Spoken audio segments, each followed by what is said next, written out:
MP board कक्षा 12वीं वाले सभी बच्चों का ये पेपर है प्यारे विद्यार्थियों। 6 जनवरी का पेपर मैं बता रहा हूँ। अगर आप इस क्वेश्चन पेपर को एक बात सुनिएगा, ध्यान से देखते हैं और पढ़कर जाते हैं तो प्यारे विद्यार्थियों मैं आपसे एक वादा जरूर करूँगा कि 70 में से 70 नंबर आपके कहीं नहीं गए प्यारे विद्यार्थियों। इसलिए पूरा पेपर ध्यान से देखना है और अच्छे से इस क्वेश्चन पेपर को याद आपको अब कर लेना है, क्योंकि अब समय नहीं है। कल आपका पेपर है, 6 जनवरी का पेपर है। देखते हैं तो रट के जाना, क्योंकि पूरा पेपर बता रहा हूँ समय के साथ और वही प्रश्न मैं बता रहा हूँ जो आपकी परीक्षा में आएंगे।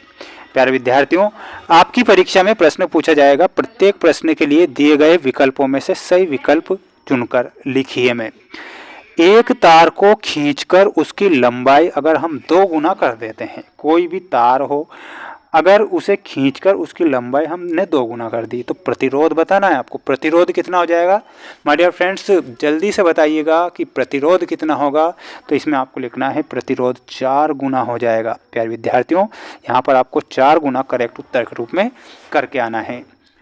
वार्षिक परीक्षा में भी धमाल मचाएंगे, इसलिए सभी बच्चे चैनल को सब्सक्राइब जरूर करके रखिएगा। पेपर के पीडीएफ भी हमारे चैनल के द्वारा आपको उपलब्ध करवा रहे हैं, तो बिल्कुल भी अब टेंशन आपको नहीं लेना है। क्यों नहीं लेना है? क्योंकि अगर आप हमारे साथ जुड़ गए हैं तो एक बात मैं बता देता हूँ, पिछले वर्ष भी धमाल मचाया था हमने। कक्षा 12 वाले बच्चों से पूछना है ना। देखिएगा, समविभव पृष्ठ और विद्युत क्षेत्र रेखाओं के बीच का कोण आएगा 90 डिग्री का होता है। कितने डिग्री का? 90 डिग्री का। स्वस्थ नेत्र के लिए स्पष्ट दृष्टि की न्यूनतम दूरी पूछी है तो 25 सेंटीमीटर लिखना है। कितनी होती है स्वस्थ नेत्र की? तो 25 सेंटीमीटर, ये हमारा सही उत्तर होगा यहाँ पर। अगला देखिएगा, अगला प्रश्न आपकी परीक्षा में आएगा और परीक्षा में प्रश्न पूछा जाएगा कि प्रकाश की अनुप्रस्थ तरंग प्रकृति की पुष्टि करता है। तो हमारे फ्रेंड्स, यहाँ पर हमारा ध्रुवण सही उत्तर के रूप में हो जाएगा। ओजोन मंडल अवशोषित करता है तो पराबैंगनी विकिरण को अवशोषित करेगा। चुंबकीय फ्लक्स का एसआई मात्रक पूछा है तो वेबर बताना है। तो वेबर हमारा करेक्ट उत्तर होगा। माय डियर फ्रेंड्स, अगर आपने एक भी प्रश्न मिस कर दिया ना तो ये मान के चलिए कि 1 नंबर कट गया। एक भी यहाँ से मिस कर दिया तो 1 नंबर गया आपका। इसलिए मैं आपसे कह रहा हूँ कि पेपर देख कर ही जाइएगा, ठीक है। अगला देखिएगा, अगला प्रश्न ये रहा जिसमें आपको रिक्त स्थान दिए जाएंगे। प्रश्न आपसे भी पूछा जाएगा कि धारा का एसआई मात्रक बताओ। प्यारे विद्यार्थियों, धारा का जो एसआई मात्रक होता है ना, वो होता है एम्पियर। क्या होता है? एम्पियर होता है। समांतर प्लेट संधारित्र की प्लेटों के बीच की दूरी बढ़ाने पर उसकी धारिता हो जाती है। तो प्यारे विद्यार्थियों, आपको क्या लिखना है? धारिता घट जाएगी। बहर धाराओं के कारण विद्युत ऊर्जा का क्षय के रूप में होता है। तो ये किसके रूप में होगा? ये ऊष्मा के रूप में होगा। तो इसमें आपको लिख देना है ऊष्मा। प्रत्यावर्ती धारा मापने के उपकरण धारा के प्रभाव पर आधारित होंगे। तो धारा का वो चुंबकीय प्रभाव होगा। कैसा होगा?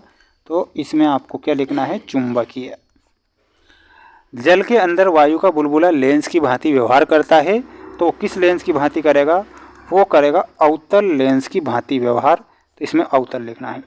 ध्रुवण कोण पर आपतन होने पर किसी तल से परावर्तित किरण व अपवर्तित किरण के बीच का जो कोण होता है वो 90 डिग्री का होता है। इसमें 90 डिग्री करेक्ट करना है। स्क्रीनशॉट ले लो इसका जल्दी से और पढ़ लो इन प्रश्नों को, ठीक है। इसके बाद में अगला प्रश्न मैं बता देता हूँ। अगला प्रश्न ये रहा, आपकी जोड़ी है जो परीक्षा में आएगी, वही जोड़ी मैं आपको यहाँ बता रहा हूँ।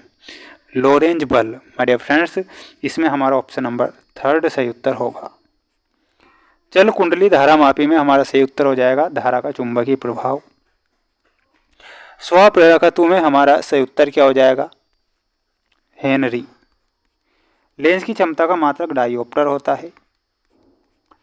प्रकाश का कणिका सिद्धांत में आपका न्यूटन सही उत्तर हो जाएगा, ठीक है। प्रोटॉन का विराम द्रव्यमान 0 होता है।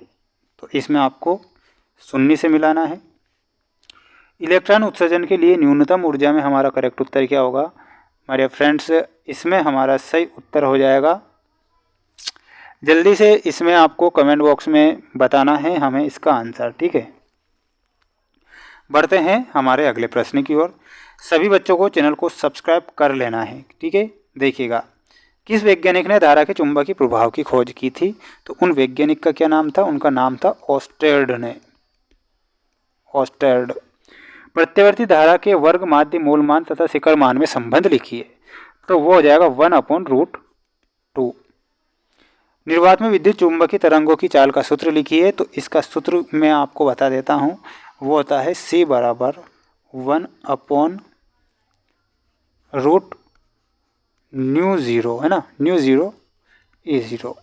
एक्स किरणों का उपयोग शरीर में टूटी हड्डी का पता लगाने में या फिर चिकित्सा में, इतना भी लिख सकते हैं आप, है ना, इसका भी नंबर नहीं कटेगा, चिकित्सा भी लिखेंगे तो।